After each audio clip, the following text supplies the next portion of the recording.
Have you spent years building a brand or a business around the work you were excited to do only to realize that your market was wanting something else from you? You might have raised your rates, you might have said no to people, but they keep coming back asking you to do this one specific work. Are you fighting against your highest value because it doesn't feel sexy enough? I'm John Hill, aka Small Mountain. And on this previously recorded episode of the Founders Growth Show, I got to sit down with a very good friend of mine, Dan Bennett, the founder of Hot Sauce Video. Dan is a filmmaker who went from hating editing for clients to finally building a business that thrives whenever he finally started to listen to what people were asking for. We dive into the grace and friction framework for scaling a business, why video is just a vehicle and you need to be focused on the story, and the solar system metaphor for making complex systems feel effortless. As a founder, you can't afford to keep chasing innovative trends while ignoring the core problems your customers have and are willing to pay for your help with. That's not building a business, that's running away from one. Lean in, give yourself some grace, learn how to tell your story, and the friction will fall away. Let's get into it. We have on the show today one of my closest friends on my entrepreneurial journey, Dan Bennett. And before I let him talk, I need to share with everybody just how cool this guy is and the part that he's played in my life. We met in a digital community. Just over that time, I got to show him some stuff. He got to show me so much stuff, right? Like I can be on video because of this guy.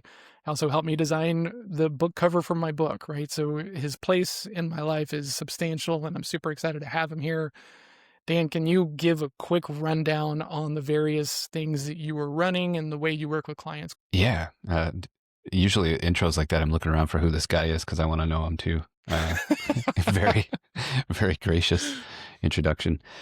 Yeah, currently we're so hyper-focused beyond previously being hyper-focused that it's getting easier and easier to kind of talk about what we do, which is fun because it saves everyone time and it keeps us on track. Long ago, I helped many big companies create video projects. And although the checks always cleared and the logos look great on the website, it wasn't super fulfilling. In 2017, I shifted from behind the camera to in front of it and realized, ooh, being a filmmaker has made this making content thing pretty easy for me. I wonder if I could get rid of the jargon and the theory and the fluff of filmmaking and just bring the tools to other people and maybe help them film themselves. And then it worked. I'm leaving a lot of great stuff out, but in 2020, we all know what happened. On top of meeting you, good sir, we started shifting to, I wonder if we can help people build in-home studios like we were before, help them make their own content, but do it remotely because we're not allowed to go anywhere. And then that started to work. So our first hyper-focus was helping those who film themselves. And now, I don't know if we're quite at laser focus, but we're close. It's really easy to get in touch with the sort of people that need what we have. And all we do is three things. We help people build in-home studios. If they got that figured out already, we help them with strategies so they get some kind of return on their videos.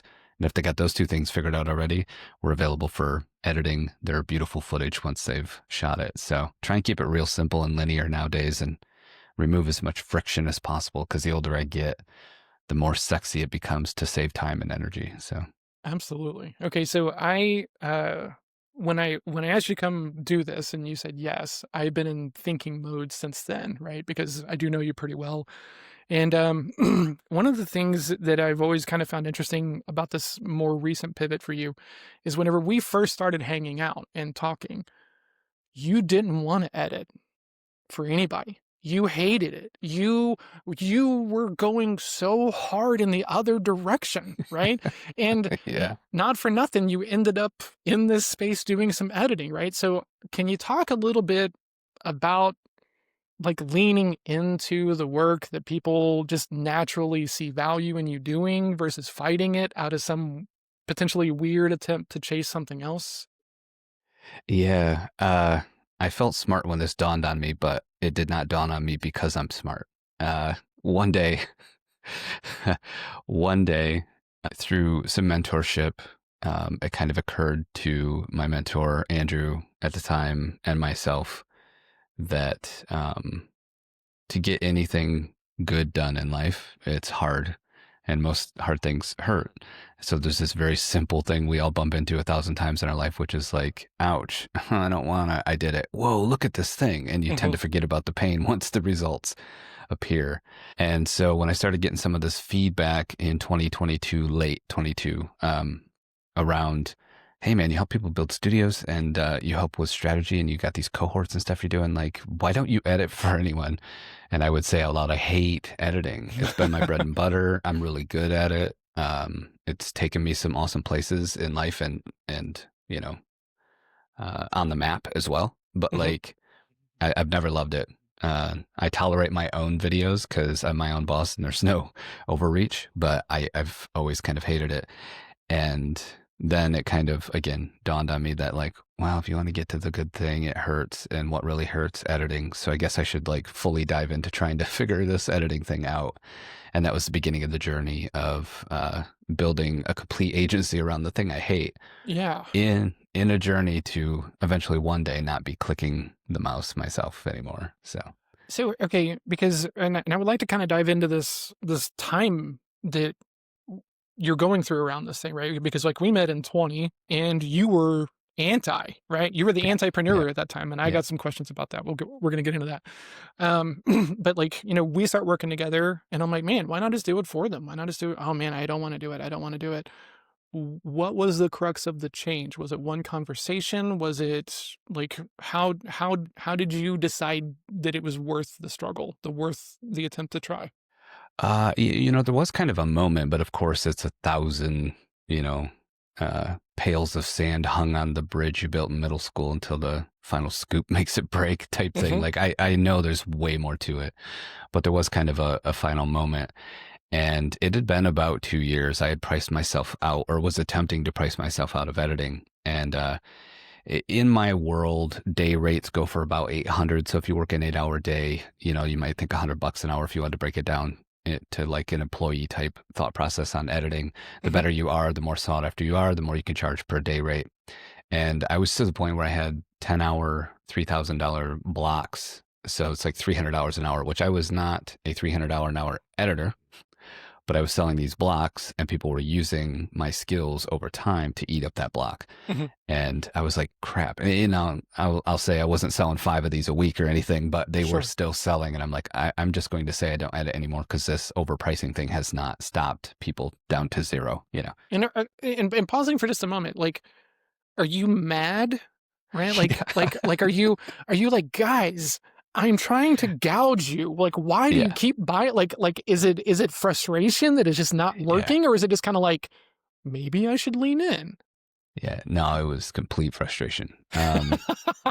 A little bit of, a little bit of everything you said, but mostly like, Um, you literally, if you scheduled it correctly, could go get a Hollywood editor. I know them. They could work for the same rate and their names are on films you've seen. You know, Mhm. like what is going on here? Yeah, And the price raise was to try to reduce editing down to zero where people would look at me like, well, who are you? I'm not paying that, you know? exactly. And it just didn't work. So I was like, oh, I felt dumb because it didn't work. And I was frustrated because it was not working. And then a couple of the final time blocks I sold before I said no, um, they were great clients. They weren't even that picky. And I'm like, dang it, this actually isn't that hard, but still, like, I hate this so much. So yeah, it was an interesting time for sure. Man, I Um, get like the beauty of that moment, right? Because until you were a founder and you're on one of these paths, right? The idea that people are lining up to give you money for a thing that we've just decided we're not good at, right? Because let's look at it realistically, right? Like, while you're bringing other value to the table, obviously, right? Because, if you're not that good of an editor, then obviously, like something else is happening here, right? And we're going to talk about story and all that other stuff because I do think that that's probably why these people were so excited to pay these rates for you. But like only a founder is going to be like, you know yeah, what? I know you want to give me money for this, but I don't think I'm very good at it. And I want your money for this thing over here. Right. And then being frustrated when that isn't working. Like it's only like us that would have that. yeah, For everyone else would be like, just take the money, yeah, you know? 100%. Yeah. And even in retrospect, talking to Andrew, who's got an awesome community called First Gen, which is all first generation entrepreneurs. And the first time I met him, I didn't even realize until I met him. Oh wait, I'm the first entrepreneur in my family. I never even thought of that. You know, so we Same, bonded honestly. over Wow. this. Yeah, Yeah. it's crazy to think about. So we bonded over that, and I was part of this community. And they had an upcoming event in Kentucky, and he was like, there's 15 to 20 of us from the online community getting together in person at this like dedicated office space. My friend owns it. He's part of the community. We're going to spend a couple days just looking at our upcoming year and what's it going to be, helping each other out and all this stuff. I'm like, sounds amazing. I'm broke. Like, I don't. Hmm. And he's like, no, no, no, jump on a plane. I'll get you like a Motel 6. Like, just get here. And I'm like, okay, well, I love you, but like, I'm still going to have to like rent a car. So he's like, no, I'll pick you up each day. Like, it's fine. We're good. I'm like, okay, man. So sure enough, he books me a plane ride. I fly out, puts me up, grabs me the next morning. We start on this, kind of couple-day journey. And when it got to be my turn, and there's way more to the story that's so fascinating, but like when it got to be my turn, it was kind of like telling the same story I'm telling now. And he's like, yeah, I've been meaning to talk to you about that. And so now I'm in a room full of people and him. And he's like, I love you so much, but I think it's one of the dumbest things I've ever seen that you help someone build a studio and then make great videos and become good on camera and then you won't edit their stuff. And I'm like, it's not like that. It's not like a human did these steps. And he's like, yeah, they can't do the steps because you're not editing. And I'm like, bro, like, jeez. And I'm like, all right, so, what does that look like? He's like, you don't want to hear my answer. And I'm like, well, I'm here. So obviously I do, what's it look like? He's like, it looks like you start up what I hate the word agency, but I have to use it. Right. Yeah. So like Hmm. you start up an agency and, you MVP it and you do it all yourself and you hire when it's time. And I'm like, that sounds horrible. Yeah, That sounds like the that's not what I don't want to antithesis. do. I want to be a founder. I just want to build this thing that people do. Like we all have this weird version of it. You know what I'm saying? Yeah. Yeah. Okay, Yeah. so in that moment, right? Because it sounds like this person cares about you. You've got some good relationship, right? You're here on kind of a weird situation, right? You didn't, he's helping you out. He's getting you there, and now he's challenging the crap out of your decision making in front of a group of people and everything. Like, Yeah. how were you able to like hear that advice when it would have just been so easy to be like, you don't get it? Like, do you think that comes from relationship? Do you think do you think you would have heard it in a different environment? No, I don't. And what's funny is I have this part of my personality that responds like this. So there's a level of frustration, anger, things being out of my control, out of my hands, logistically things melting down, your system breaking or cracking when it's worked well for a long time. Like any of these things, there's a level to all of these things, including 2020, losing everything, my tenants not paying rent, having to shut down my, business conference we had running, all those things Hmm. where I pass this line and then I'm like, I mean, like this is ridiculous, right? Everyone's seeing what I'm saying. And that is the thing. It becomes so ridiculous that it's funny now. So I got to a point to where like I broke a little, and that's that humor. And I was like, all right, bro. Well, everyone in this room can help me do this. So get ready to take all my calls and give me all the supporting emails for the next however long, because I guess we're doing this, and it was a very loving environment. So all this was in jest. Yeah. But I did get to that point where I'm like, okay, like it's funny now. It's past the point of frustration and anger, and it's funny. Well, like, I mean, So yeah. and being a word nerd, obviously, like the way that he talks about it, right? It sounds like you kind of had to fight to stay in your own mindset around it, right? We're going to help you build a studio. We're going to help you looking great on camera. And then good luck. Good luck. Right? Yeah. Like, I mean, and, it kind of, I think holding it that way really, I think, takes away appreciation for how hard it is, right? Because content is a job, right? Like, Yeah. I'm trying to launch this thing, and I know how much effort it takes to stay ahead of the schedule and have the can, so that way you don't compromise on the standards that are important to you around the show and everything. And so that all comes, I mean, honestly, from knowing you and spending time with you and everything. But man, like this is a job. Yeah. It's a lot, right? And it's kind of that, like, thinking about the buyer's journey, right? Now that you have this studio and now you know the tech that you need and like, it kind of does seem like the next problem to solve kind of situation, Yeah. And Yeah. it always, because we spent a lot of time together, right? You went through my program and we've talked a lot about video and everything. And it always seemed weird to me. And then one day you just showed up and you're like, so We're doing editing. And I was kind of like, I mean, half of me was like, finally, right? But then the other Yeah. part of me was like, I wonder what changed, you know? Yeah. Yeah. So, It's funny too because the on a different day, but with a conversation with the same person, Andrew, he was like, I'm glad that you're going in this direction because when I look linearly at content, editing's the hardest part. And even if you're good at it, so asterisk, you're good at it, you drop down to read that asterisk, it's like it still takes time even when you're good at it. So it is the hardest part of production. mhm. And if you point a smartphone at you, you just talk, you don't edit, love it. But if you are trying to put something together, no matter what that is, it's the hardest part. And he's like, so you lead these people through all these hard things and you get to the hardest part and then you're like, see ya. And I'm like, oh God, you put it that way. And my argument was always like, we don't take people linearly through these three products. They fall into buckets from 1,000 different directions. He's like, yeah, I understand that. But they probably dealt with one of these things before they got to you and needed the editing. So they are familiar with those. They just didn't work with you. And if you build it right, you might get to the point where you do help someone build a studio and then help them build strategy. And then they do so well that you help them edit. And it's Yeah. happened twice since where someone's linearly went through our stuff. And I'm like, wow, if that didn't exist, that wouldn't have been possible for that person.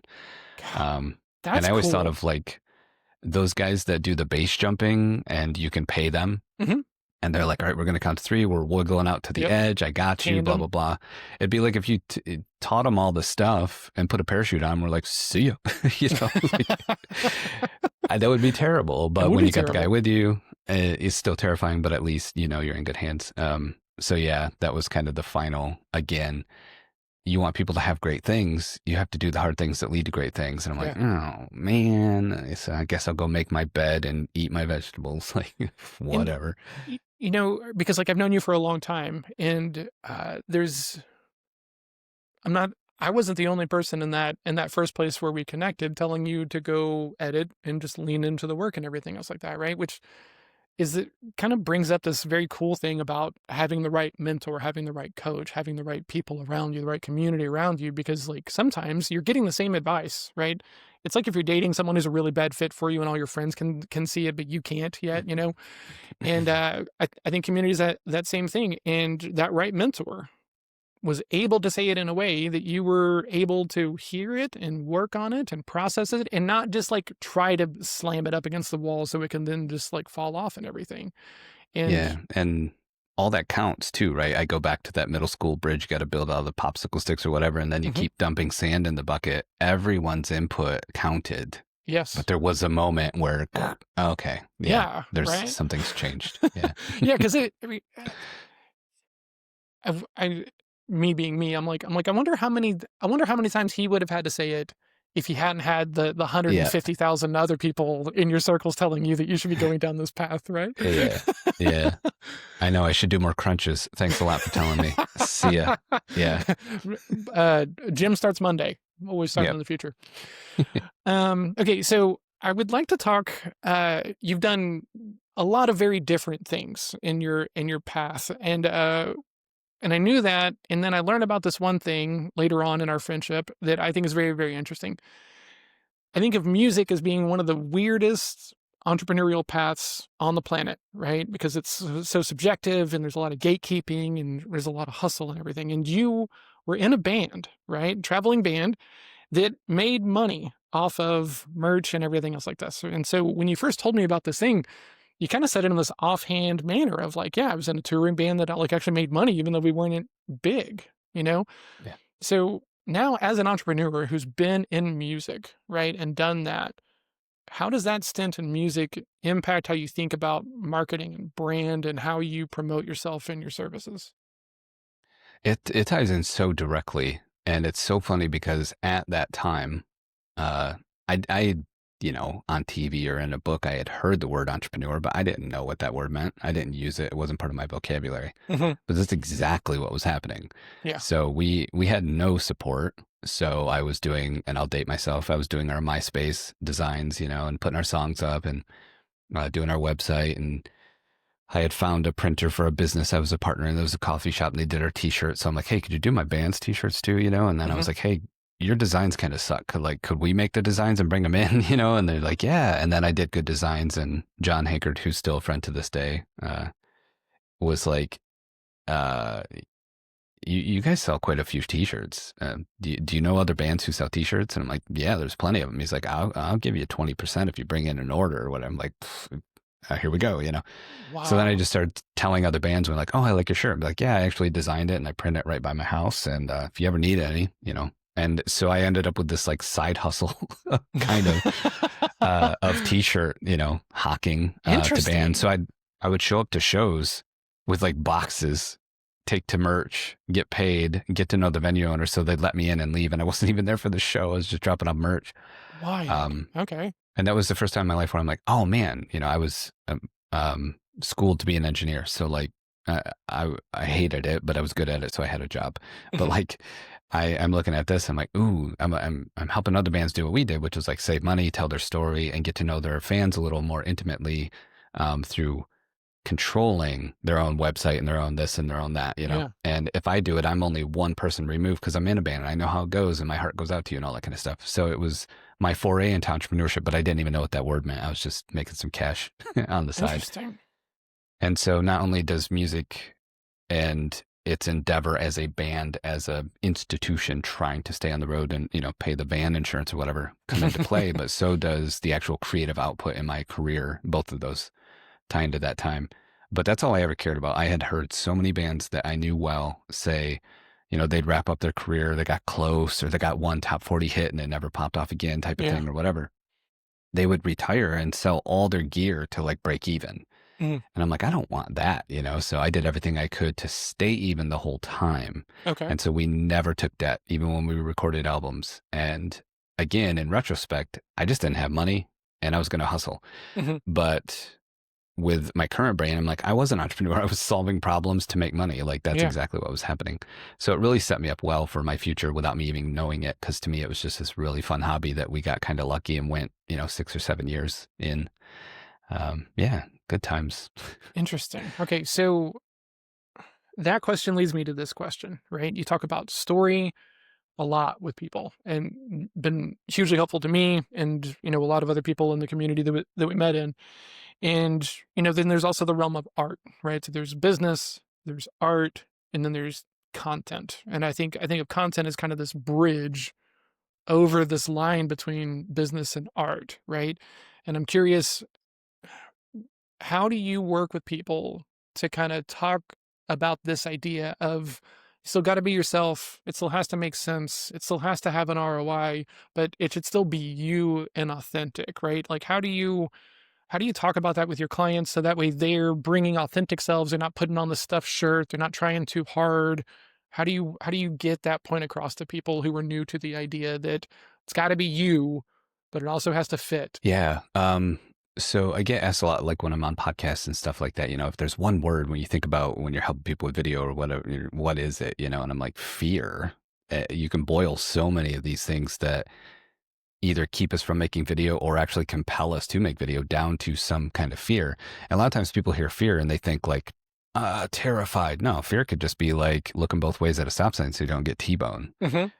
That doesn't mean you're afraid. It means that you respect the fear of, I don't want to get hit. Yeah. Okay. Um, so what that kind of led to as I experimented, from 2020 till now, really with that kind of concept is, well, what combats fear or what keeps it at bay or what kills it or whatever, metaphor you want to use. And what I've found, it's not a cure all, but what I found works a lot is permission. So I'm always on a quest to either get people to give themselves permission to be great on camera or for me to give them permission to be great on camera. And generally Wild. what that's boiled down to for me Hmm. is forcing, and I think 95% of the time is true. The other five, I force it, but like forcing everything, whether it's a pain point, a complaint, something you see between you and making great content, whatever, into being on a spectrum. And I'll give you a super easy to understand example. Teleprompters. I teleprompt everything I do. I did make some videos recently where I was just talking, but most of the time I am scripting and I am reading my words back. Okay. That's one end of a pretty extreme spectrum on that end. The other end would be I hit record, I don't even know what I'm going to say, and I just blow up, Yeah. and there's my video. Awesome. I'm jealous of those people. I love people who can do that. It's crazy to me. But for 99% of us, we are somewhere in between those two things. So the permission I'm going to give you is that whatever you think, whatever extreme you think you're supposed to be doing, that's not true. So let's find where you actually fall on that spectrum. And when I do workshops and Huh. stuff, Okay. I call it a cocktail. And I always say, like, you ever had a screwdriver? If you never had one, you made 50% juice, 50% vodka. That might be kind of strong depending on the size of the glass, right? So Hmm. maybe the next time you make it, it's 75% juice, 25% vodka. And you're like, oh, this is a little better. I can see why people like these. And you find your, you know, mix. And that is that spectrum. There's teleprompting and there's off the cuff. Where do you fall? Let's try some things and let's get there. And that kind of blankets their fear with permission. You have permission to Interesting. find out where you exist. And then when you lock into that, you generally start to get a little bit closer to having fun when you create content instead of it always just being a grind. Yeah. Interesting. Okay. Um, okay. So you said something in there that that I'm curious about, right? Because uh, y- most video people I know all push the idea of like you don't even need a camera, you just need your phone. You just need your phone, right? And and I'd seen this, and before working with you, I kind of always had this thing of like, yeah, okay, bro, like you only need a phone. Everyone else Yeah. needs everything, right? Yeah. And it was a delightful moment because you and I had decided to work together, right? And I think we'd had one session, and I just kind of showed you a couple of things, right? And this is way back in the day. Like Sherpa was not a thing yet. Like my program now is tight, you know. But like back in the day when we were working, it was loose, right? And you really had to like want it to get any kind of value out of it. It's much better now, but like really appreciate you coming in and trying because it was not nearly as polished as it is now. But we have one session, right? And then you had a sales meeting the next day, and you send me this delightful video of you getting into your car immediately after this thing and sending this beautiful off the cuff like testimonial video. Like I still have it, right? We've never posted it, I've never shared it or anything because it was just delightful of you actually being that person, pulling out your phone, setting it up, launching right into it, and then getting it out in the world, right?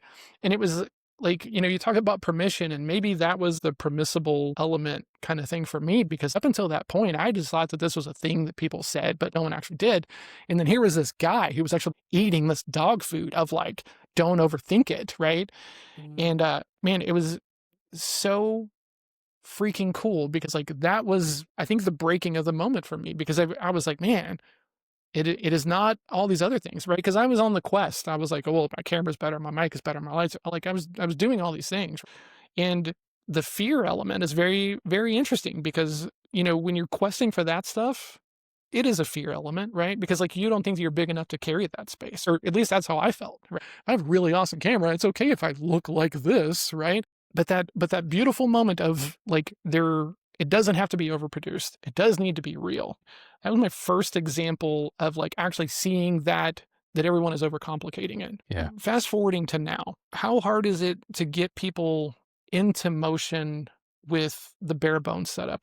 Are still most people chasing all the accoutrement out of like fear and stuff like this? Is it easier to get people to start on a lower level so that way they just get into motion? Or is it still the same? I would say it's, if not the same, similar. It's a very strange phenomenon, and I've never been able to figure it out, which lends me to believe I may never figure it out. There's so much psychology in this whole video thing that, you know, I'd have to go to school for 15 years just to start to understand. But like you could look at my company and be like, hold on a minute. Like I just saw a video where you're sitting there with $15,000 worth of equipment getting ready to send it out to 4 different creators all over the United States talking about like, I love helping people do this. Mhm. That's not smartphones and lav mics. What are you talking about, bro? And what I love is just how you were saying your program's been tuned over time. Our messaging around our offerings have been tuned over time. And now those sorts of conversations open up the door to something super important to me, which is atypical use of video.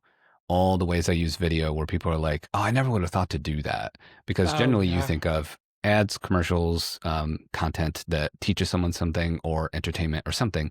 And those are all valid. And then, of course, you got movies and documentaries and all the big stuff. well-produced YouTube videos. So YouTuber, whatever.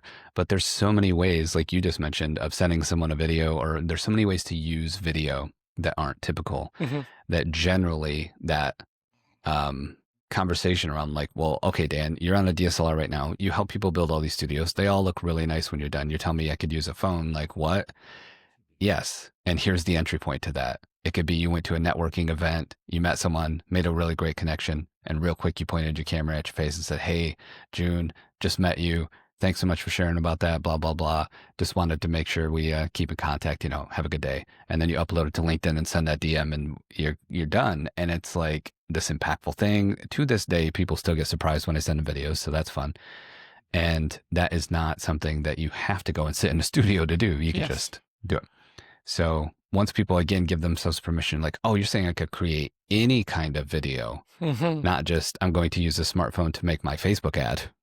Then people are like, Oh, oh, I see what's possible. I can use this for, things that maybe aren't my video course online, but they are how I say hi to someone I just networked with. that is okay, right? Because like being a sales guy and teaching sales and everything else like this, like there's some use cases of video and prospecting and follow-ups and stuff like that that because I'm in the space, I'm very familiar with, right? And whenever I like, you can make one video follow-up and maybe use it in a couple of it.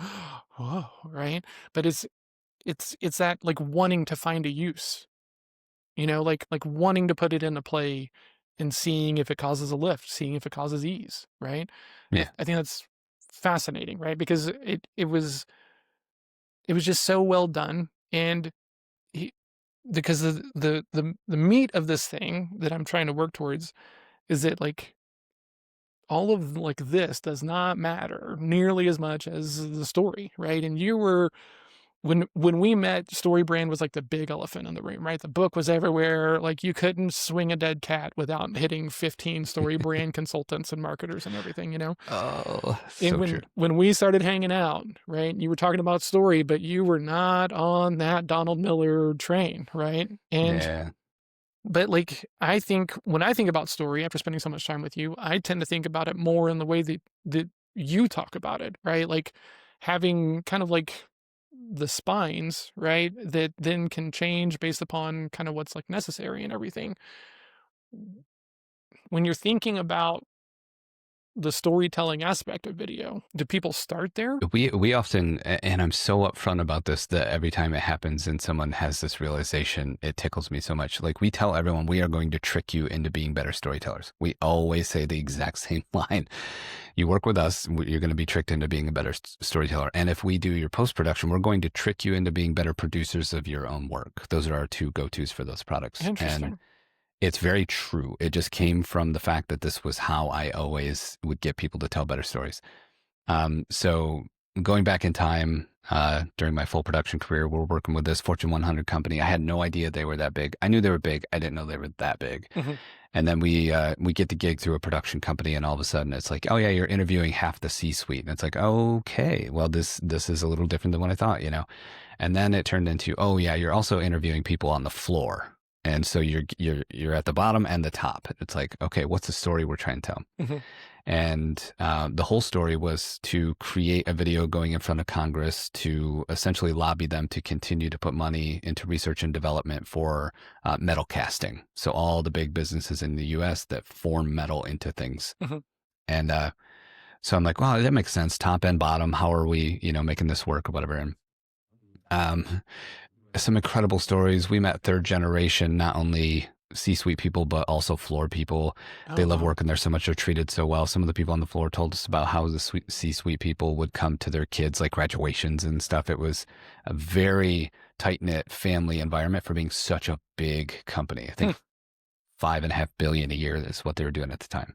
Wow. And it's just like, this is insane. So I'm like in this world of like, wow, this kind of reminds me of what I think the American dream could be in businesses, like big, serving a lot of people, but still know each other, Mhm. and having all these great interviews, all this stuff's going on. And then we interview um, one of the C-suite people, and they just crumble and melt and fall in front of the camera. And I'm like, oh no, so like, well, let's shut everything down, having a conversation. He leaves to get a drink of water, comes back.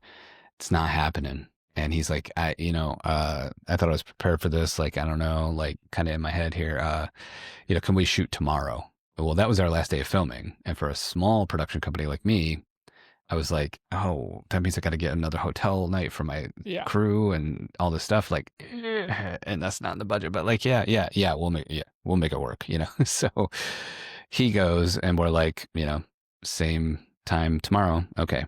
So we get there the next day, get there a little bit early to set up. And I'm talking to my sound guy and I was like, hey, you know what? I got an idea. And he's like, what's that? And I'm like, I'm not going to tell you. He's like, why?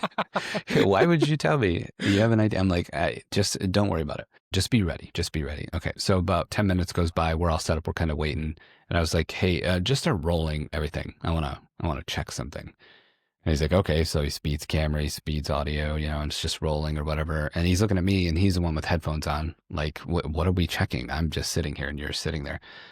And then the guy comes in and I'm like, hey, round two, we're going to do good today, and he's like, yeah, I'm feeling a bit better, whatever. And I was like, oh yeah, yesterday, you mentioned, something about bass fishing and, stories with your grandpa and stuff. And I got some similar stories, it was more like bluegills where we fished, but, all that. And it got me to thinking like how much family matters. And you got guys on the floor that look up to you guys and you've been to each other's events and parties and third generation, like my grandpa worked here and I work here. That is so rich. What do you think of this environment makes people want to stick around? 45 minutes later, I was like, I think we got everything we need. And he was like, what? And I'm like, we're done. Cut everything. And about 5 minutes into everything, my guy knew exactly what was going on. And Interesting. I tricked him into telling good stories because he never thought we started. And so there's always some version of that I do now, where even though I warn people, I then trick them into telling better stories. And most of the time, what works, especially with entrepreneurs and some professionals, because we all understand systems and problem solving, is I take a story work framework or story framework. They're all ancient. They've been around forever. I didn't invent these things. I just grab one and then I help them cram real life into it. And I always think of like bread rising, like it just doesn't quite fit. You were just pushing and cramming your experiences, your expertise, your knowledge, the 20 years you've been doing this thing, and we're cramming it into this framework that the average human just relates to really easily. Mm-hmm. So you're not becoming something different. You're just having to kind of wiggle a little bit and get into this framework and that storytelling. So instead of looking at a framework and trying to fill it in, which is the reason I've always not liked StoryBrand, the business Mad Lib section, but like having it go the other way where it's like, this works and we already know it. We didn't build this. It just exists. Let's cram what you know into it and let's see what that looks like. And you can always refine and break the rules and all that stuff after, but it's a great place to start. And that comfortability that comes with, the permission, again, being given to the fear of I'm not a good storyteller. We all are actually. So let's just cram your life into this frame. It gives them permission to be like, yeah, you are. You just don't know it. It's like when someone says, I'm not, I used to get CEOs all the time. I'm not a creative person. Mm-hmm. And I'd be like, all you do is solve problems for a living, bro. That's one of the most creative things in the world is problem solving. Like, yeah, you don't paint or sculpt, whatever, Yeah. but like you're creative. So I yeah, it had just to kind of comes like back around to that. I had to do that untangling, right? Because like I'm not an artistic person, and for like I've got some artistic people in my family, like my brother's in bands, my grandmother was an artist and everything, and so I couldn't make art, right? And then well, art is creativity and everything else.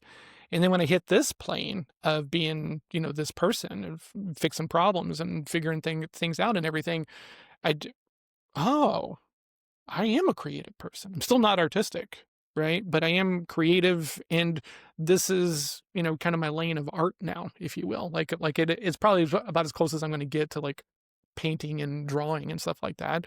And so it's cool because choosing to hold it like that is helpful to me with all my like goal setting and striving and pushing and stuff like this. I'm Yeah, and all these curious. things are just lenses to look through at the Exactly. same problems. I almost envision like a wizard just adding like frog toenails and some dragon's tears or whatever. And poof, we've made this thing. Like we all have that weird talent we're good at that I love the way you said it might not be art, but it is creative. Yeah. 100%. So how how often do you run into someone who's wanting to make the story about the wrong thing? And you can see it Dude, oh, Like, how do you So well. bring that up? How have you gotten better over the years as a consultant, as this person with this ability to see the vein, to like see the Yeah. thing that's going to create the payoff? How have you gotten better at pointing people in that right direction over the years? You said it earlier, dog food. I don't say or do or suggest a single thing I don't do every week. I don't. And I can like put my stamp on that and die with it because the beautiful thing about production is it's production. It's idea, it's delivery, and everything in between. So I don't have to venture outside of that and then come back to it and peddle the snake oil and go somewhere else again. I have to live it if I want to be any good at it. It's And fair. luckily, I happen to enjoy it. So it really has been about that. So when we think about storytelling, it is through storytelling. And the reason I reacted the way I viscerally like I did is because I just finished and it's so fun because this is rolling out as a YouTube video, but also in a newsletter 2 weeks from now. And I'm having so much fun with it. And essentially, it's the seven deadly sins that kills like business YouTube channels. It really Oh, kills any kind of YouTube channel, but I'm aiming it at businesses. And I'm relating these things that people do in real life directly to the actual seven deadly sins mentioned, in religion. And it's been so much fun because I've like created like iconography for it and all these little fun things just to keep people interested. very And what cool. I'm doing is storytelling to get you to pay attention to these are the actual things. So one of them is like envy. So it's people looking at other channels and try and do what they're doing or follow the same trends or like, look at their best outlier Wow. video and make your own. I And you're love envious that. of where they're going when what you should do is grow slow, tell a great story, and then become the one that someone else is envious of later. But that's that hard work that takes forever to pay off. And Yeah. it's not fun or sexy. And we have to like, keep ourselves in check when it comes to that stuff. So I love that you brought this up because so many people talk about so many of the wrong things because they're committing one of these sins, which essentially is something other than what you should be talking about, sharing, doing. Hmm. And we all kind of know at least baseline what those things are. It's been difficult, even though it wasn't because of focus, it was other reasons to stick in our lane. And, there's a lot, like you said, I was trying so many things when we met. And I used to be embarrassed of that. Like, why can't I just figure out my thing? I'm doing all this stuff. I'm winning, I'm Oh losing. yeah. Like, Yeah. Just now like I'm in a so hurry. glad. Yeah. Same. Now I'm so glad I tried so many things because there's elements of every one of them Hmm. that, I ran a very successful cohort for a year and learned I'm never running cohorts again. I'll Yeah. have one if someone else runs it in my business, but I'm not doing it. Yep. And so learning through all those things, it's gotten this focus, like I mentioned earlier, to a spot where I can just about pinpoint what someone's trying to do with what they're saying or the words they're using or whatever Hmm. and go, love it, idea. Let's keep the core of it, but like go over here. And it's not So because I know what to do with their information. It's because humans are human and we know exactly, how we relate to each other. for Yeah. sure, right? So because I am me and I think about this kind of stuff all the time, right? So the perfect fit for you is someone who's going to listen to your advice, right, and That's it. follow your advice and everything. So do you So true. you're shaking your That's head. so true. So do you sales side, right? Let's drive some value for the founders here. Like, are you qualifying for that? Are you bringing it up? Are you talking about it? Are you defusing that bomb before it has the opportunity to be to lean into the work that actually help people do? Like when you know the things that frustrate you in your client work, right? First of all, you're allowed to say no to certain things, right? Permission is one of the things we're talking about here. But then you can weed those people out, right? So Yeah. do you weed those people out? Do you acknowledge that it's just like part of every one of your client work things? Like how do you talk about it? And then how have you gotten better at getting people to hear it when you do need to kind of move them? Yeah. Yes, we're weeding them out. Oh my God, are we weeding them out? And it's become kind of a fun game. The word game's a little tricky to use, so I want to make sure people know I'm saying game as in like there's a set of rules. If you play by them, you do better than if you break the Yes. rules or if you don't play the game well. So in that regard, weeding people out. And in the vein of storytelling, one of the great components of great story is leading with conflict.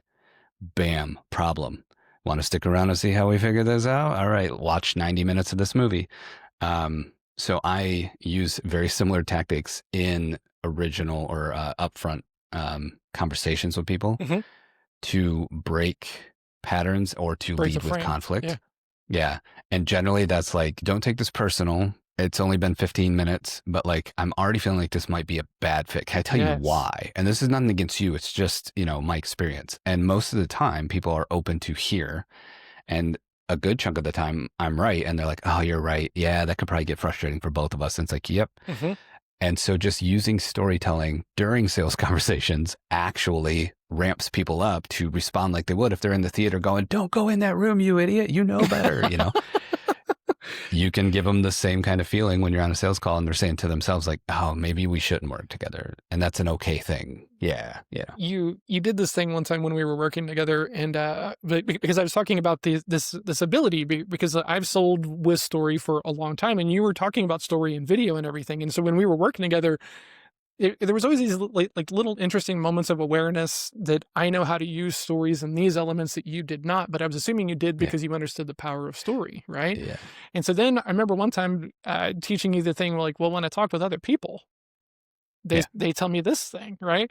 And you were like, you just did that to me like the other day. Yeah. And I was like, well, yeah, right. Other people have told me that, and you were like, oh, like, and it was like so cool Yeah. because it you can see the unlock right in you. Yeah. All right. So we're running out of time. I'm going long on this one. I hope you have a few extra minutes. Okay. Because I want to talk about this one Absolutely. thing. After we had stopped working together, right? But we're still friends, we're still hanging out, we're still in the community together. We hop onto a call. And it was this delightful moment because you're unveiling this new version of thinking for yourself, right? And you're like, "Hey, I got this idea. I want to show it to you." And I was like, "Okay, like what's up?" And you unveiled your solar system thinking to Yeah. me, right? And it was this beautiful moment, right? Because me being a linear thinker and a systematic thinker, right? You being more on the creative side of things, right? Whenever I was working with you, and I talk a lot about systems and repeatability and consistency, right? There was like this always kind of like interesting friction with you around systematic thinking and everything. And then when you came back with the solar system aspect, we had this delightful conversation. I don't know if you remember this or not, but we were talking about just systematic and thinking and everything. And you said this beautiful line that I think about all the time. The cup was too full, right? Because you were coming out of your struggle, right? I don't even know if you'd made the move yet down here. And it was such this important thing for me because it's my natural starting place is systems and thinking and linear thinking and everything else. And on some level, I think that most people can find a way to think about that stuff. But Yeah. the beautiful thing about being an entrepreneur, right, is that like we're under emotional pressure sometimes without even being aware of it that takes up that bandwidth and everything. How have you gotten better at managing your bandwidth and like seeing if you're kind of relying on old instinct, old limiting beliefs versus trying to kind of keep the field so you can push, you can be aware? How do you work on that now? Yeah, I love that you said we all have a way of thinking about this. That is such a big like breakthrough thought for me along the way.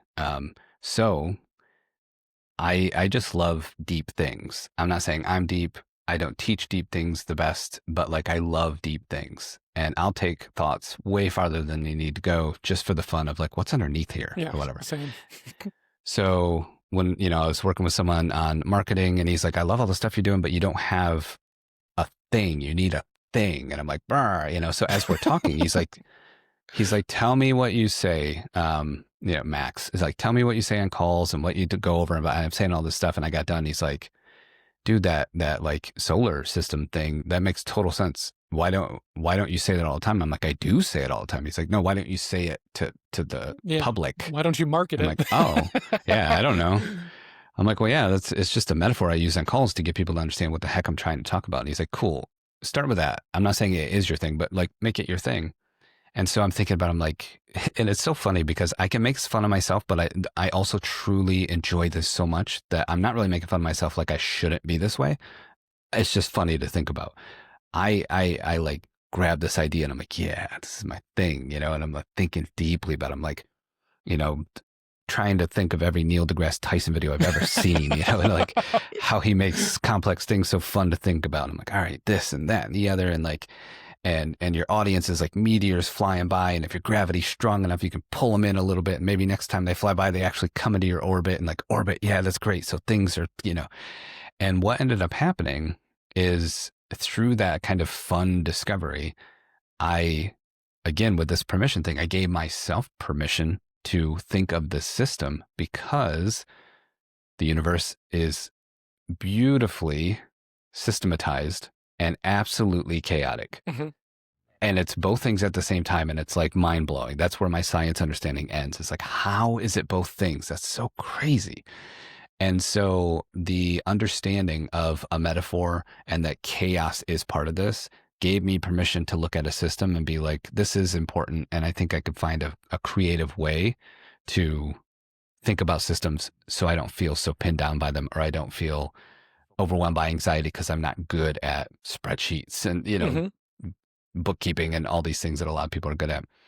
So that kind of was the beginning of me going, okay, there's ways to understand systems my own way, which is what you just said. And it's so awesome you said that.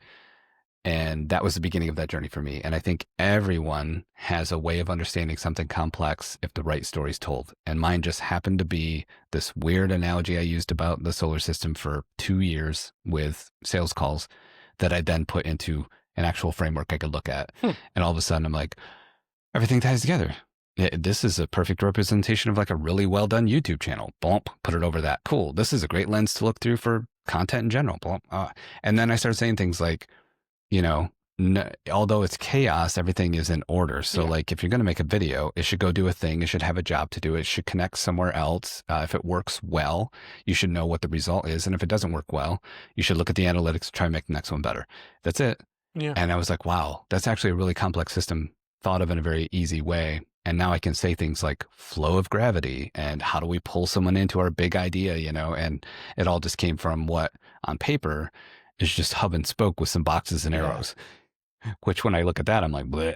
So, Well, like, yeah, I wasn't thinking we were going to talk about this very specific thing, but like, I think, and Max is awesome. I need to reach out to Max and have him on here, right? Because like my whole appreciation of a unique mechanism kind of comes from Max, right? And everything else. And Sherpa is my version of a unique mechanism, and I think diving into the metaphor matters a ton, right? Because like I know a lot of people and they're like, well, my thing is like a cup of coffee, right? But they're not taking the time to push for the depth, so that way they get flow of gravity and the chaos of plotting the orbits and like all those meaty parts that really land the metaphor, that really land that stuff. Like I can remember whenever I was like, oh, we can go up the mountain, but like I need you to carry oxygen, right? And then, well, what would happen if someone got, entitled about having to carry their own oxygen? I'm just not going up with you.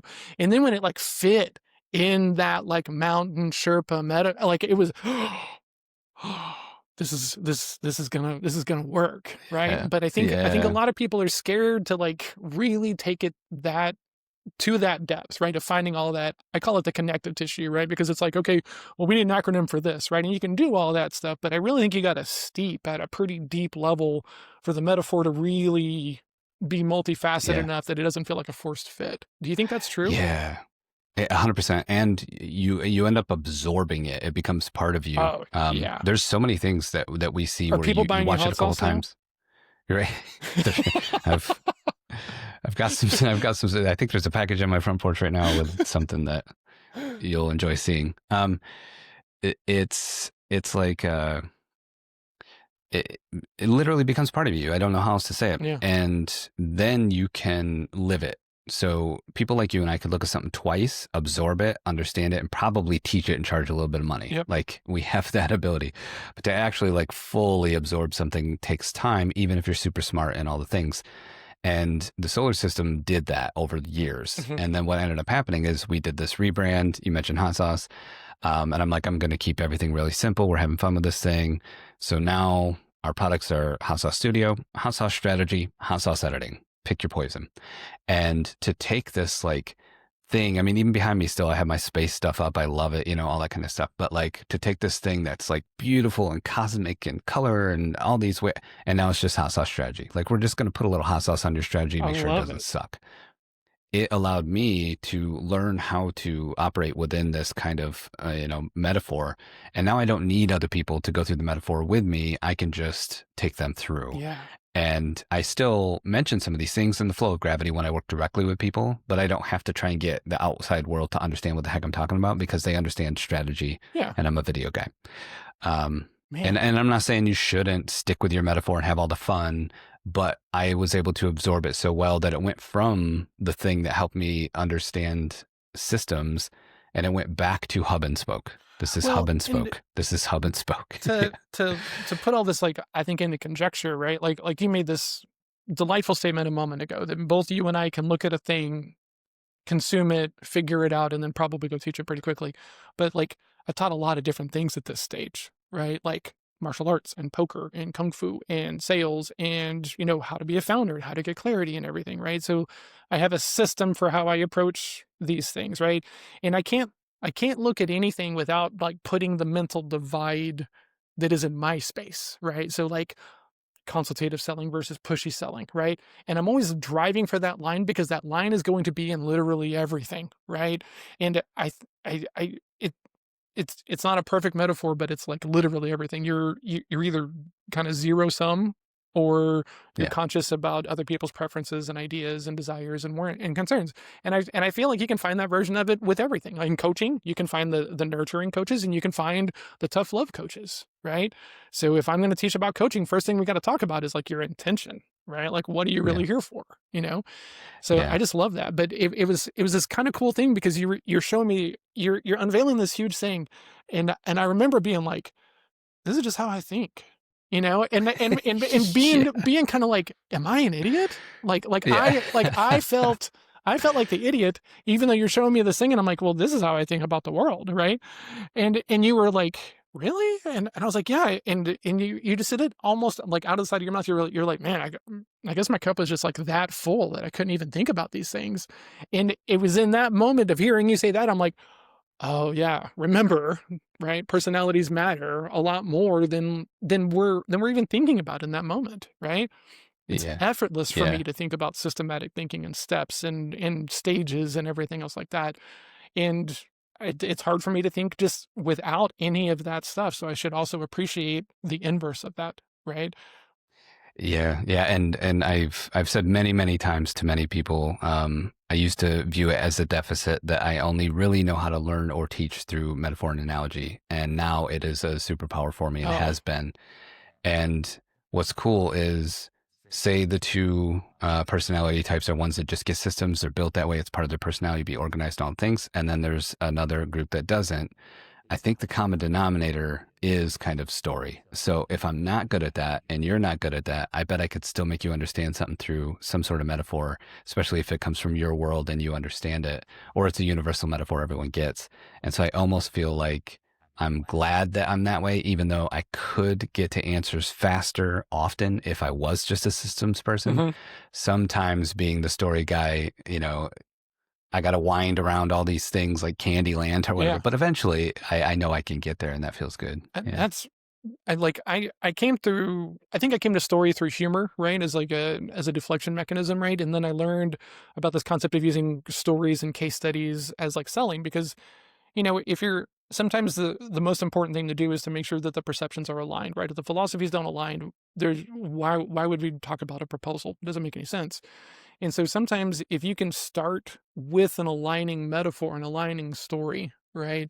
Like, hey, you might be seeing me as just like a cook, right? But I actually think of myself as a chef. And so if you're looking for a cook, might not be a good fit for you. Can we talk about the difference between cooks and chefs? It's a beautiful moment, right? Because I then have the opportunity to kind of delicately move your thinking without blunt yeah, force and needing it to happen. Okay. But that's where metaphor and story first became like that powerful to me. And then I started hanging out with you and, everything else. I'm One last question, then we're going to jump into the rapid fire questions. And I really appreciate the extra time. yeah. What is Love more it. important as a founder? Is it the founder's story of your origin and why you do this? Or is it the customer's story about the benefit, the value to them? Like, what do you think, if you're a brand new founder today, which one is the better story to be crafting and honing and refining? I was on the fence until you said um, beginning founder. You're toward the beginning. Um, if you're anywhere toward the beginning, and we both know very well that that could still be 2.5 years in. Yeah. If you're if you're near the beginning, I think it is about the founder. I need to know what I'm dealing with. I need to know why I should care. I need to know the brain behind the product service. Like I need to know those things. And so oftentimes when I'm working with people, I'm trying to creatively answer that question in multiple places, Hmm. right? So I love Wistia. I use them all the time. They put out a great state of video report every year. 2024, I made a bunch of content about it. So 2025, I was ready. And as soon as the report came out, we made 25 pieces of content, put them out. They did super well. Even got me a little traction with them, so I could kind of talk to them a little bit and all that kind of stuff. And in there, they talked about the third highest retention video on websites. So one that you click on and you stay Yeah. the longest on. Um, you will probably never guess. Number one is galleries. Duh. If you're going to a gallery, you're here to watch videos. You're here on purpose. Number two was courses. Duh. I signed up for a course. I'm going to watch the video because that's how I'm going to learn the thing. What's number three? And it was contact us. And I'm like, what? So when I was talking to those guys, they went over 20 some million videos, and they always incorporate other companies who have a lot Hmm. of video data as well, like TikTok and HubSpot and all these other big companies. And I'm like, contact us. And they're like, I know, right? We were so excited to write this part of the report because it's like, what? And so me and my team, we do this all the time when we hear information like YouTube, TV consumption of YouTube passed mobile a couple months ago. And we were like, what? I never watch YouTube on TV. Holy crap. So every time something like that comes out, me and my team talk about it and we try and figure out why. Hmm. We don't actually know why, but we talk about it and come to some kind of conclusion. So when this stat came out, we're like, why do we think this is? It's so fascinating. Let's talk about it. And for a couple of days, we just dropped DMs in the Google chat, whatever. And then one day it kind of hit me as I was absorbing everyone else's thoughts on this. Kind of cumulatively, I was looking at everyone's stuff and I'm like, oh, you know what? What kind of bucket this all falls in is I'm already leaning in. So if I'm already leaning in and I want to know how to contact you and there's a video and I click it and it's like, hey, thanks for coming to the contact us page. Down below is a form. What's cool, as soon as you fill that out, you're going to get a series of emails with some really helpful stuff. You're going to be able to book a call. I'm the one on the call, so you're seeing my face now and you'll see it in a couple days. And this is what we're going to talk about. So be prepared, bring this, and that. Okay. And we cannot wait to meet you. Holy moly, am I not going to watch that 90-second video that talks about what's going to happen next? We're left in the dark so much as consumers of any kind Yeah. that it's like, oh, this is really nice. So we came up with this fantasy that you're already leaning in, you already care, so you're going to watch some, and then if it's decent, you're going to watch most of it because you want to know what's going to happen when you decide to give up your time and Yeah. click contact us. And that just like changed so much for me, of like, this is why communication, this is why story matters, this is why video matters. It's that connection Man, that you never know how you're going to make it with someone. that is so So cool. we might as well try all the different ways we can, Well, and that it's was one of them. like So the frame of mind, the mode of thinking, right? All these things are there, right? And if it it reminds me of of the most recent, I think it was Fiverr CEO email, and his big email was like, before you come ask me for headcount, I need you to show me why AI can't cause a lift, right? And everyone is entitled to have their opinion about it, but like he's trying to change the frame of thinking as opposed to, well, people are busy, let's go bring on another person, right? And I think of the people who've been talking about it so far, it's one of the better ways to kind of like get people to think about the process differently. Um fascinating, right? So it's not like what can we do with video, it's like, or not where should I be using video, it's like where can video help ease the friction almost, right? Because like yeah, when I'm working with people and we're trying to use it in like outreach and in follow-ups and everything, right? It's around getting to that next step. It's around that next step conversion and everything else like that. So I yeah, I yeah, and we have these instincts. We have these instincts. Knowing you has shown me on several occasions, like, bro, you're already like you know what to do. yeah. Like here's a mirror to look in, or here's a framework, or whatever. We have these instincts. I was watching a TikTok of all things a couple days ago, and this kid was just out in the street. It was like this little toddler just out in the street, and this guy's like, there's just a baby in the road. Like, holy moly.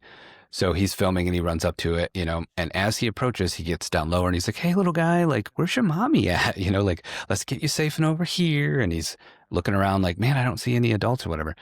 And it hit me like a ton of bricks. He didn't go, "Hey, kid, where's your parents?" He went, "Hey, little one, I'm down here with you. You're safe. Let's get over here," Hmm. because the instinct's there already. He knows this is a child. It's probably already afraid or it's clueless. Either way, let's treat it as such, make it comfortable and see if we can help.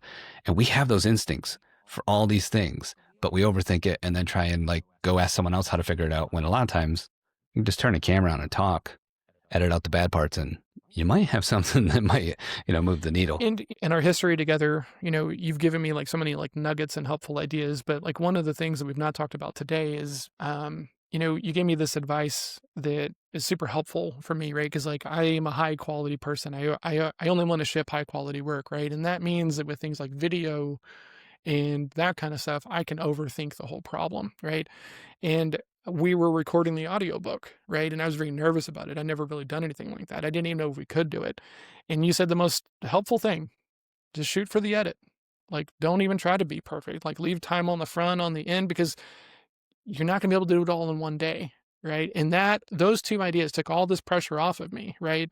Of don't even try to be perfect. Commit to doing two versions of all of these things, so that way you can kind of look at it. And it is one of those like kind of like the beginning of The Simpsons, right? The clouds are parting and, Yeah. and the shafts of light are coming down, because like I just the way that you said that. The next day I was in here with my little like blanket fort, trying to do all the noise isolation and Yeah. everything. But like before that moment, before that conversation, I'm just like, hey, don't put more pressure on yourself. Like just acknowledge that you're going to have to edit. Yeah. Like talk Yeah. about permission. Dude, Oh my God. that just rushed back to me too, because I remember after you told me, like, I don't know, just had a blanket, and a mic or whatever. I'm like, dude, that's so great, because I've seen so many stories over the years where some of the best audio and podcasts and stuff, they're in a closet with a bunch of clothes hanging and it just absorbs all the sound. Mhm. I'm like, hey man, you're doing it the right way. That's what I it would worked, do. right? Like, and Yeah, I it got to did. feel like an 8-year-old for like as Yeah. I'm reading my book into the mic, and so then I didn't really have a lot of time to overthink Yeah. my tonality. So I worked can out just pretty picture well. your tall butt sitting crisscross applesauce Oh, on the floor it under was a blanket, yeah, like, like hey I'm everyone. using a mobile whiteboard for the back wall and everything. Like if I breathe hard, this thing is going to come collapsing down around me, right? So and I got my microphone and I'm Yeah, doing I everything love it. Dan can, but I'm also like, hey, I'm not going to get all this Yeah. done in one shot. I can't get it all done Yep. today. So what if I just try, like, and just start and Yeah. then look for little and man, that permission to just try, Dude, right? Permission is it's the so thing cool. we keep coming back to. So super respectful of Yep. your time. Go I ahead, please. listened to your book on audio in the U-Haul driving down to Texas. Did you really? Yeah, I remember it like it was yesterday. Yeah, I moved down a month before the family, and then went back and we did another big Yeah, I truck remember and that. multiple cars. And then on the second trip back, I listened to the book on the way down. Question for you. Do you think you would be at this place if you had not made the move? No, no, which is weird because I work from home. And I don't exactly, rely on right? Texas clients. So Yeah, is it community? Because like I remember when you were like, hey, I'm gonna come down and take a look at Texas. I'm like, bring your ass. I'll go show you yeah, around yeah, and yeah. everything, Uh, And you did, then dude. you actually made the move, which was like kind of crazy because like I'd seen other people talk about like, well, I want to move to Texas. It's the land of entrepreneurship and everything else like that. And then you actually came down and then you're like, yeah, I think I'm gonna do it, Yeah, And now you've had this crazy growth, this crazy path. yeah. You don't think you would be here had you not moved down here? No, and I'm sure if I had spent, a few weeks dissecting this thought, I could probably find some things that make sense, Mhm. but 100% I wouldn't be. One that I can very easily point out is that my partner Jax is thriving here, and that opportunity didn't exist where we were. Mhm. The talent did, the drive did, the organizational skills did, just not the environment. So watching her do well makes me do better. I So love that's one that. element. But yeah, Okay. there's a lot of other stuff that uh, I think I might have just answered almost before you were done asking, because yeah, there's no way. And I've told you the story before. We sat there on a couch, looked at each other in 2020, and if you got to bleep it, go ahead. I looked over at her and I'm like, we're both too fucking talented to be this broke. Like, we should not be in this position. No, something's got to change. And, now we're here. She's doing well. We're encroaching on almost a 400K year coming up here. And it's like, what is this world? I don't understand anything compared to 5 years ago. This is crazy.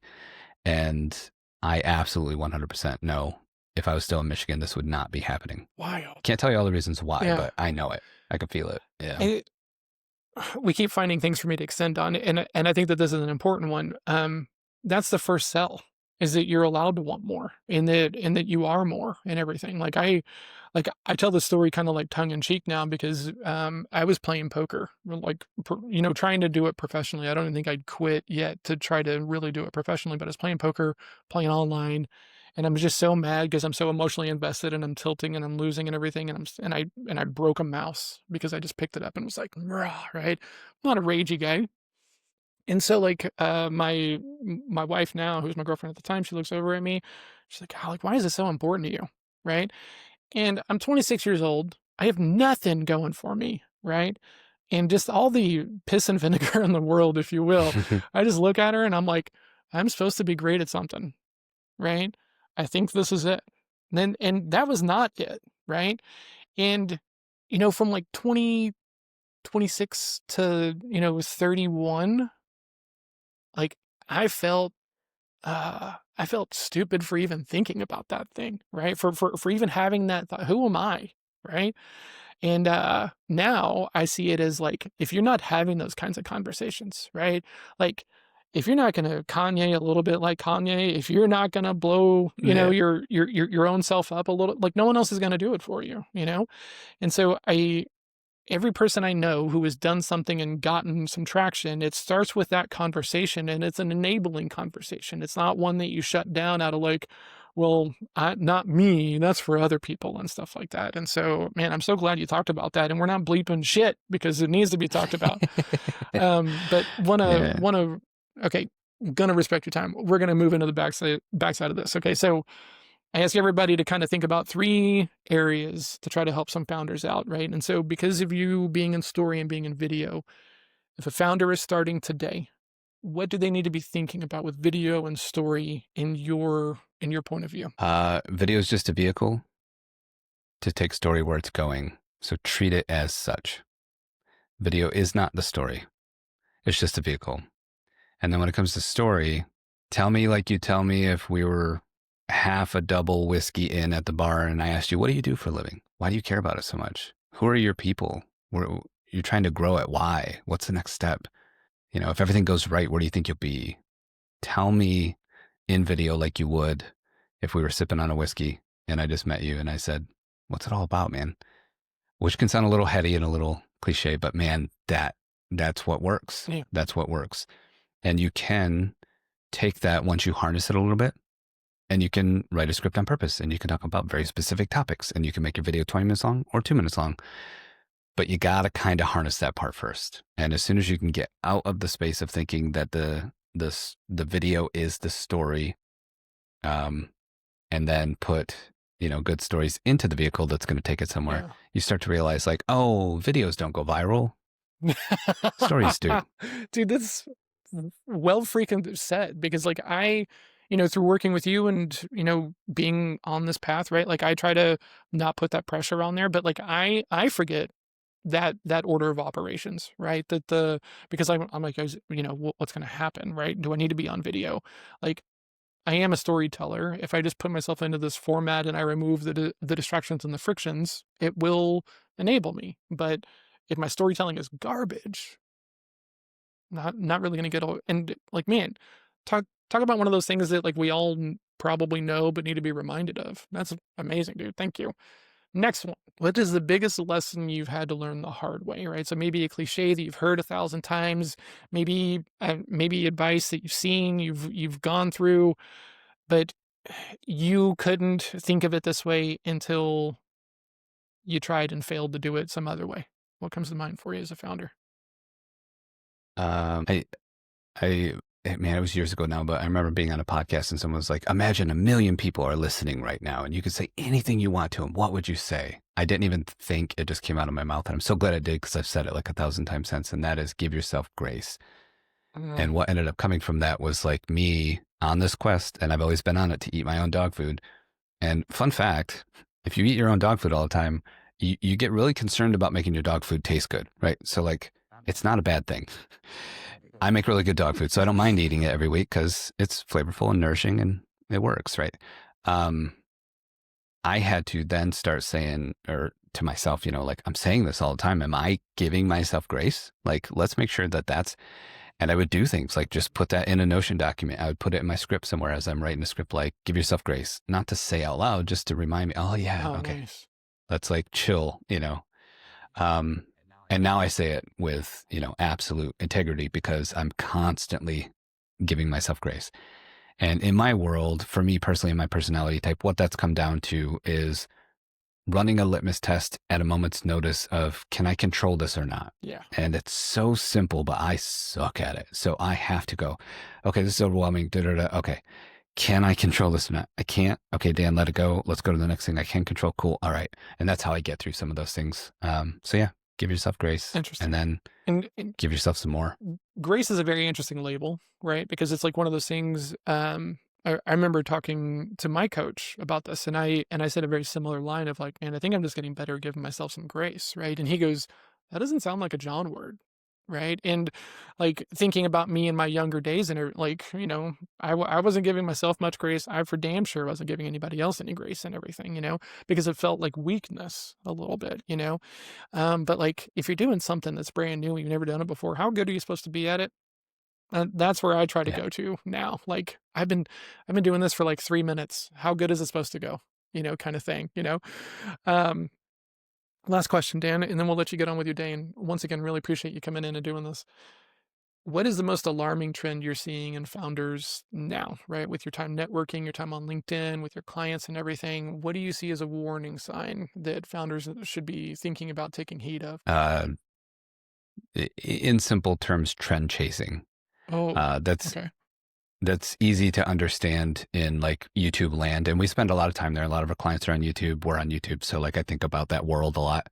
So it's easy to understand there. But in business in general, like I I have this fun custom GPT I built to give snarky remarks back towards people who cold DM me and they say something that's not correct. Hey, I saw you have a coaching business and you should blah. I'm not a coach. Where did you get that? So I'll run their messages through my little chat GPT and spit something back out and send them a snarky remark.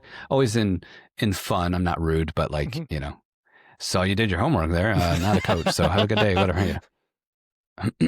But yeah, um, having notice of that and then making it into a game and then getting to a point to where getting overrun by cold DMs like a lot of us are. Now I'm paying attention to them because I'm always saying something funny, or I got my little snapback line. If someone connects with me and they don't say anything, I'm like, hey, happy to professionally network. Please don't pitch. I always say that. And they're like, oh, I love that. I'm stealing it. Or they're like, screw you, man. I didn't pitch anything or whatever, Yeah. and you can kind Yeah, of separate the you wheat and know the chaff. exactly where you are with how they respond, right? 100%. 100%. 100%, Yeah. right? Well, I only use this for, and I was Yeah. that guy for a while, right? So I'm saying this Yeah. from my own Yeah. perspective, right? But like Yeah. because here's the thing, if it was absolutely insane, nobody would get offended, At all. Yeah. Yeah. So Yeah. And so because of the like volume of that, I started noticing trends because I just get so many. Mhm. And the amount I've gotten, and these are people in their 40s and 50s. And I can say that I'm a couple days away from 45. Like these are people in their 40s and 50s. These are professionals, well established. Many did corporate and left and did their own business afterwards. Many are longtime entrepreneurs, all the things. I'm seeing so much. We help you X by leveraging AI, blah, blah, blah, blah, blah. Yep. Do I use AI? 100%. Do I think that's where things are going? Absolutely, like it or not, right? It is not an anti-AI statement to be like, quit it, quit it. Stop telling me that you're the company of all companies to leverage AI to do lead gen or whatever for me because you're chasing a trend. Yes. You still could use all those tools, but be so yourself that someone is drawn to you and then say, by the way, we use AI to do all this cool stuff. Isn't that neat? You don't have to be like, look, we're AI Yeah. forward, blah, blah, blah, because it's trend chasing. So like, I think that's so detrimental. And I don't think it's detrimental because like people fail necessarily or their business doesn't grow as fast as it could or whatever, I think it's detrimental because in most cases you're wasting time. Yes. And the older I get, the more that stuff matters. So it's like, 100%. no, I want my time back. Thank you. Yeah. So it'd probably be that in any format, just going after what other people are doing. And I love the zoom on Instead of that, your own right? thing. Because like I think just about everybody right now has an opinion on AI, good, bad, or otherwise, right? But like it's part of a bigger problem, right? Like uh a couple of years ago, I fell victim to chasing a shiny thing, right? And I'm gonna tell the story super quick because you were kind of part of it. But Clubhouse, you remember, right? Oh yeah. At the time, I don't know if anyone is paying attention now, but Clubhouse was a vocal only social media network, right? And me being a conversational sales coach, right? I was kind of thinking like, okay. And then I was hearing it from other people. You got to be on Clubhouse. You got to be on Clubhouse. Now, here's the crazy thing, right? Because I like keeping everything super real. So I'm not perfect either. So I was running on an Android phone, and Clubhouse was an Apple only exclusive app. I Yeah. actually bought a phone, a used phone, off of a common friend of ours, Dieter, right? The guy who was probably the Yeah. reason why we're connected. So that way I could Yeah. go do a thing on Clubhouse and launch on Clubhouse. And I planned this whole big thing. It was an 8-hour thing, right? And I was like, I'm going to spend a whole day on Clubhouse. It's just going to be open. And I thought it would be this like game change. Like nothing changed at all, Yeah. right? And now I don't even know if that social media platform is like still up, but like I was putting massive effort to move in that direction, right? I was chasing a shiny thing, Yeah. right? I was chasing this thing. And like I think it's important to kind of talk about the idea of like you got to test and you got to try, you have to experiment, you got to push and everything Yeah. else like this. But like don't start selling yourself that this thing is going to change literally everything, right? Because there's going to be a new thing tomorrow and next week and next Yeah. month and stuff like that. So I love that you didn't So make true. it What a great story. just about AI, right? Because like there's a lot of people doing that right now, but the bigger problem is chasing trends that don't align with your philosophies or with your thinking or with your goals. Yeah. Yeah, man, it's so true too. We recently, with the rebrand, which launched at the beginning of June, built a custom GPT called the Storytelling Coach. And what's funny is we've had these storytelling frameworks in a free to access space for 3.5 years, 3 years, somewhere in there, and minimal interaction with that portion of that space. And it's always bummed me out because they're so good. They're so good. It's just a way to go from a blinking cursor to having something. And then I was like, I want to do a fun lead magnet for the launch. And we've got all these, new colors and new name for everything. Let's build a custom GPT. So I did. And I think we've put 800 people through it. And I'm like, of course, it's on a different platform in a different format. And everyone's like, woo, AI. And they've used it. Now, it was quickly followed by, thank God people are telling better stories today because we built this thing. Like, that's great. But it was so funny to me of like, of course, this is the thing. And this won't matter at some point in time, but it does right now. And we didn't do it to like leverage that. We did it because we thought it would be fun. But I realized after it did well that I was like, yeah, of course, everyone's going and using it in this format because AI and ChatGPT. Yep. But yeah, I've always, I did a experiment, right when I got here. So like 3.5 years ago, where I wrote a newsletter, the old newsletter, the Entrepreneur newsletter. And I wrote half of it with AI and I wrote the other half personally. And then the whole thing was like, guess which is which, and I'll pick a random correct guesser. And I gave him a $25 Amazon gift card. That newsletter got the most opens, the most clicks, and the most where someone hit reply and was like, oh my God, this was so fun. What a great newsletter. Like, yeah, of any percentage wise of any newsletter I've ever put out. Really? And it made me so mad that I never talked about AI again. I was like, nope, I'm not going to be that guy. Nope. Because I was just doing it for fun. I'm like, I wonder if they could tell if I wrote it or he wrote it. But okay, yeah. I lied. I want to ask this other question because you just brought it up. Okay. And this is super wooey, right? But I'm curious. When we met, you were doing the entrepreneur thing. Okay. Like as your moniker. And when I first saw it, I was like, oh, that kind of guy. Right. And, Fair. and you weren't that So guy. fair. Right. But there's this line, one of your lines is you're now old enough that all the cliches matter. And I dig that line. I talk about it with other people and give you credit. But one of these cliches that is matter is like, I don't want to know what you're against. I want to know what you're for. right?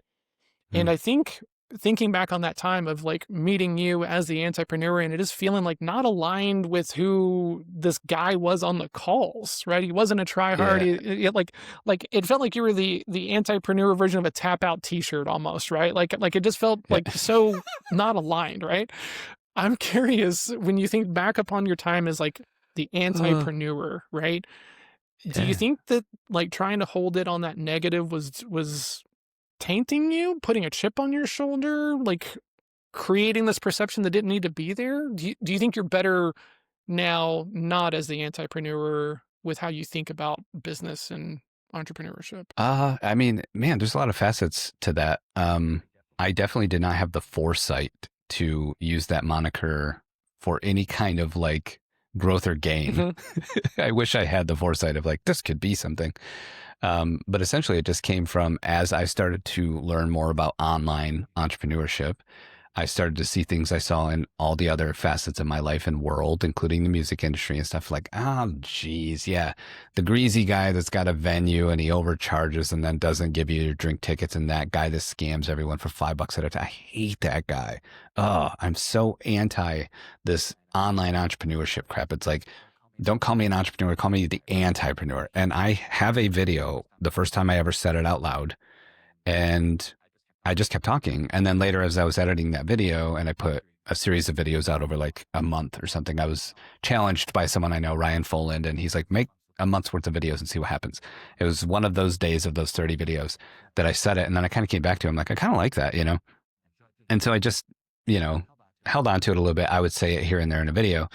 And then I was spinning up a podcast. I'm like, what if I call this thing? And it was just like, well, I'm lazy. It's the Entrepreneur Show. Let's just move Hmm. on. So it just kind of became and then stuck. It really, there wasn't that much thought in it. But then when people would ask, it gave something to talk For about. I'm sure. like, oh, you know, I'm like anti magic pills, silver bullets. I got the blueprint for everything. I built this. You can build it too, just like me. I'm anti all that crap. And I'm really about like relationships and building, you know, actual solutions to problems that actually exist and those sorts of things. And it still was confusing for people, but they kind of got it if I got a chance to explain myself to Yeah. them. And in retrospect, and why I was laughing so hard at some of those things, like the tap out t-shirt is so good because I love buckle jeans, and that's where the Affliction tap out shirts Oh yeah. lived, you know? So I shop at that store. I just don't wear those shirts. So like, I'm so familiar with that. Like, oh, you took it to the embroidered jeans and the tap out shirt. Dang. It's the combo of the two, right? Yeah. Like, At least bend the bill of your hat, yeah. please, you know? But At least spin the bill of your hat. but in like retrospect, it's so funny that you're saying that, because what it reminds me of is every time in my life, I came up more on the like hardcore metal side of things, and then got into melodic rock and stuff after that. And a lot of my friends, we'd go to the same venues, but not always the same shows because they were more into like punk and stuff like that. I'm a fan of punk as a genre. I'm just not a punk fan. So I thought about, you know, those days and how people would say like, I'm punk. And I'm like, man, you're not punk as soon as you say you are. Yeah. Like, it makes no sense to me. If you got to tell me you're punk, you're not punk. You should be like, screw this guy. I don't even need to talk to him. That's punk rock. You know, so like looking back, saying I'm the entrepreneur is like saying you're punk rock. Like, Man, are you a Watts guy? Are you Alan Watts, all that stuff? Tao Te Ching? I know that name. So the opening of the Tao Te Ching, it's like the Tao that can be described and defined is not the Mm. Tao, right? Which is kind of like the same, Mm. like if you got to run around and tell everyone you're punk rock, you're just fundamentally Yeah. not, right? It's like these guys who Yeah. get on LinkedIn and they talk about like how like alpha they are and and that whole like alpha beta and all that. Like if you really were, you wouldn't be on here posting about it. Promise. Yeah, you wouldn't want to know. You'd want to. It's the quiet guy in the corner just sipping on the whiskey. Like, shh. Dan, thank you so much for coming in here. We went 30 minutes long because you're awesome and we've known each other for a very long time. And man, I just really appreciate the extra time. If people want to come hang out with you, learn more about what you're working on, follow your journey, where do they need to come check you out? Yeah. So about 4 years ago now, I bought a URL. I think Noah Kagan might have had a little piece of the reason I did this. I bought a URL called danhaslinks.com. And that way you can just go click a button and find me anywhere. And I can say it out loud on a podcast, and someone might remember, danhaslinks.com. So if you go there, there's a link stack of buttons, and you can click wherever you hang out most, and I'll be there. Perfect. Awesome. We'll put that in the show notes. That way, if anyone wants to come take that action and they don't know how to spell Dan or links, we can get them a link. All right. Dude. Has. Is that with a Z? What are you talking Two about? A's. Weird. Yeah. All right. So, Dan, thank you so much, man, for doing this. I mean, I said it at the top, but I'm going to say it again. Like, my journey would be completely different without meeting you and spending time with you and everything. And I wouldn't have any of this video knowledge. I probably wouldn't be doing video stuff at all if we didn't know each other. And man, just huge impact, and really appreciate you coming on the show. And I can't wait to get this out and hopefully help some more founders on their path. Really appreciate it. Yeah. Thank you. It's humbling to hear. And yeah, I've always just thought you're one of the smartest people I know. So I try and just keep up. So Thank you, my friend. so it's fun. We'll talk soon. Appreciate you. Yeah.